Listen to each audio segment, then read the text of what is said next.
bet this was interesting to watch run. Yeah, actually, it was really cool. Yeah, I'm sure. And the one wheel visits every station, and every station hits a different area. It's a different version of a hydromat, a rotary transfer machine. It's a very dirty process.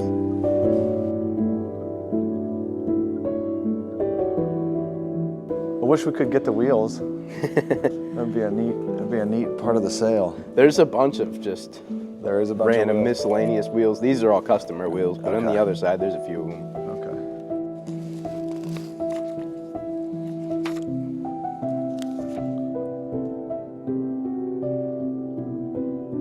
It's gonna get dark here. Watch out here, boys. Nico, this is gonna make for some great content. Will it? Walking around with flashlights, abandoned plant kind of thing? I know not every building gets that much electric, but we did. Well, we were talking about that. We were like, what is the electric bill when it was humming, when this place was really going? Holy cow. This ran the Bitcoin container. Is it what? The Bitcoin The container. Bitcoin container? That is some heavy duty switchgear. I bet you this room was just buzzing. Oh yeah. Would you say the max production was at one time? Between 12 and 15 million a year. They were cranking, well, not machining, they were finishing. Finishing 12 A bunch to of them would 15 come million. in pre-machined. They machined a bunch of them here. That's incredible. Company was started in 1967. They just started polishing, buffing little widgets back, you know, American manufacturing was huge back then. Everything was done here. And by the late 80s, it blew into this giant automotive, primarily focused on wheels. And they did between 12 and 15 million wheels a year. And employed 200? Probably 200 to 300 people, Yeah. 3 shifts. Walking through here in the early 2000s, they weren't running 3 shifts so much, but this place was just humping. Every machine was running, every rotary had wheels on it. There were people running around everywhere.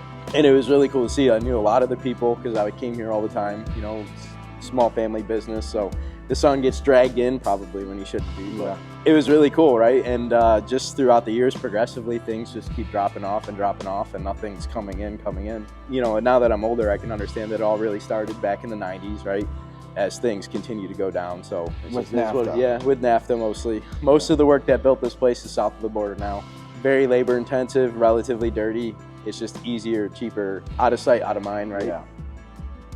So the material would inflow through this door, Through these docks, yep. through these docks here, come through here, and would go straight to machining if they needed machining. If it was a raw casting or a raw forging, whatever it Okay. was. If it needed machining, it would get machined, and then it would find its way back over to the rotary area Before it would come through wash. where it'd get polished and buffed. Okay. And then sometime in the 90s, they decided to start painting because there was a need for it. A lot of it is, or was, you know, heavy duty trucks. Some over the road stuff. Yep, all over the road stuff. They got into a lot of consumer-based cars.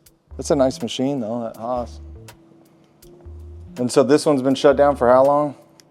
2 years or so? Between 2 and 5 years, yeah. Okay. About 5 years ago, they lost the bulk of whatever wheel machining they did do. I gotcha. So what I'm doing is what's called racking the plant. When somebody calls you and they say they want to sell their entire facility, we come through and we put a value on all of the assets so that at the end of this meeting, we can say, here's what we'll pay you for the plant. We own it until it's sold, or here's what we think it'll bring, and we'll do it on a commission basis for you as well. So this is just us writing down notes.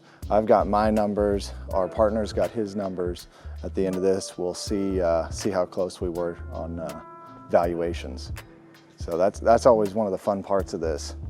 All right, let's go find Greg. I think we've got to go down the next aisle. Did you do the third bay over there?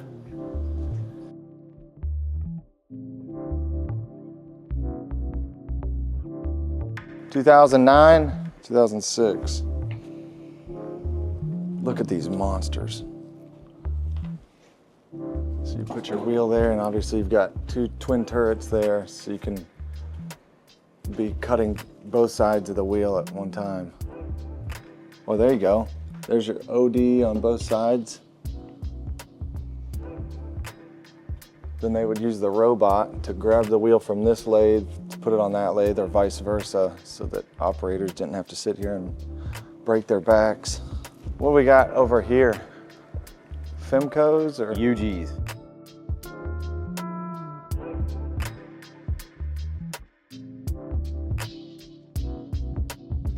That's how he found us, because we had one of these listed On eBay. on eBay. Yeah. There's even a Love Bitcoin container if you want to look at that. Sure. We don't want to miss anything. There's some tooling in a mezzanine. Up there. Is that it? Okay, Yeah. let's go over there. I want to show some of those drawers. It's important to, when you're doing a plant tour, to put a number on these machines and the valuation of the plant, to go through their spare tools, their cribs, their tool cribs, or MRO. So I don't go through every single drawer, but you kind of just want to get an idea. These drawers don't have much, but there was some. Come and check this out. All these lathe tool holders, boring bars. I mean, some of these are brand new in the original box. These are a couple $100 a piece new. So we'll go through every drawer, pull out every single lot, box it, tag it, and put it in the sale. So you put an insert, you would put a carbide insert in there, and this would be the, you know, machining on the wheel, I guess, like that. And then as the carbide tip wears, you turn it around and get the other side. Just spare parts, tool presetter parts. Look there. Nice pair of work boots. Too. Nice pair of work boots. Oh, spare motor for a Haas. We would pull that out, put that in as a lot. Oh, that's a cool wheel. I guess that's before machining. Yep. That's pretty cool.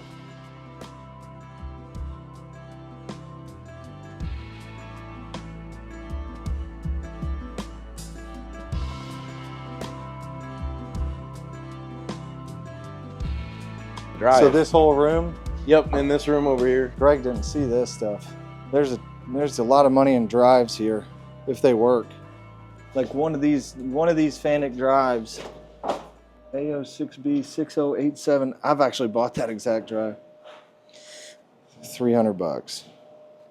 Little motors. Servo motors. That's my room. That's a bunch of Nordson spray line stuff. All my powder coating equipment Yeah. I've collected. Like those freaking hand spray Do you things are want like those $4 gone? grand a pop. No, Or those you're are keeping mine. those? Yeah, Oh, okay. back off. Oh, I don't know. I just want to make sure. There's plenty of good stuff.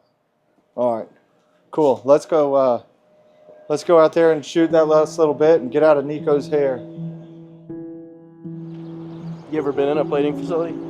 I don't know if I have chrome plating. Yeah. I don't think I have. We could visit if you want. Yeah, It's a very yeah, cool facility. I think it'd be great. We're here. Might as well see some cool stuff. Mm-hmm.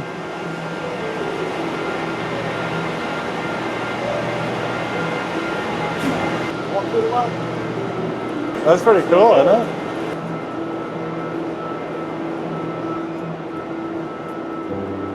So it's this cell. Yep, hardly ever used. It And was so bought, you've got- paid for, put up, and then So the work you've never got came. wheels incoming, put onto the Material handling. robot. 2 baby robots in there. So One- 2 robots doing what? Powder coating? Liquid. Liquid spray to spray and reclaim. One did the inside, one did the outside, and this picked it up and put it on the oven conveyor, and it went through the oven. Nice. So 5 years, 6 years, 5 years.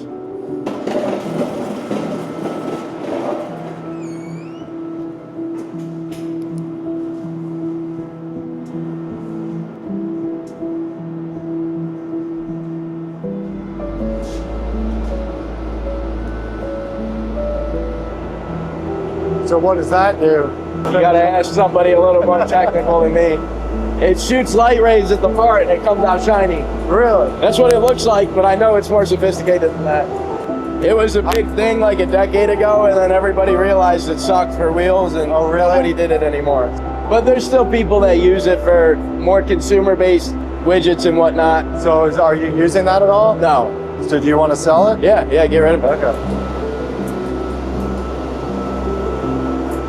That's a cool machine.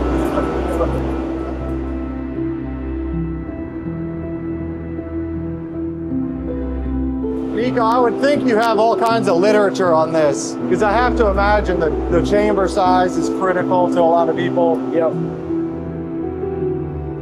I guess that's it. Okay. Yeah, we can hit the head and go to the plating facility or whatever you want. Yeah, let's do that.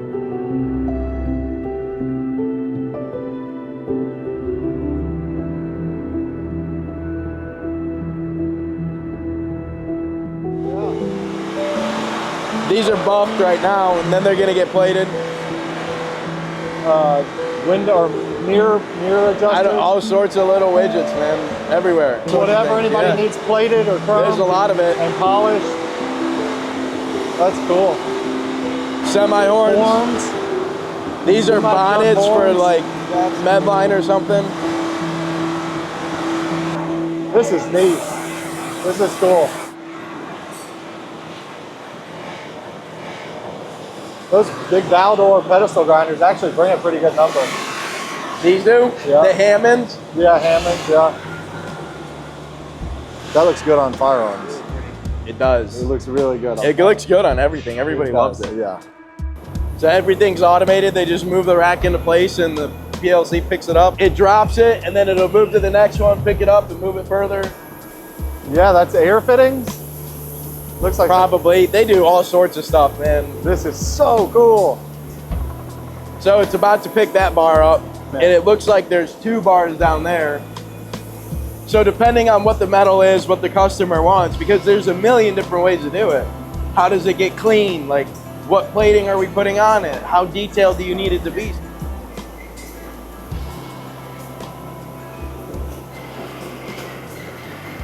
All right, let's go back real quick and shoot that other stuff and get out of your hair. Yes, sir.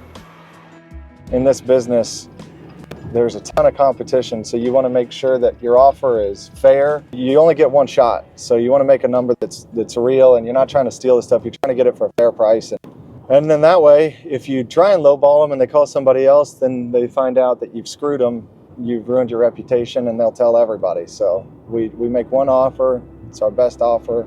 So we're gonna go back here and make sure we didn't miss anything. And he was nice enough to show us the other facility that he's still running, which is his chroming and plating business. And this was his polishing and machining for wheels.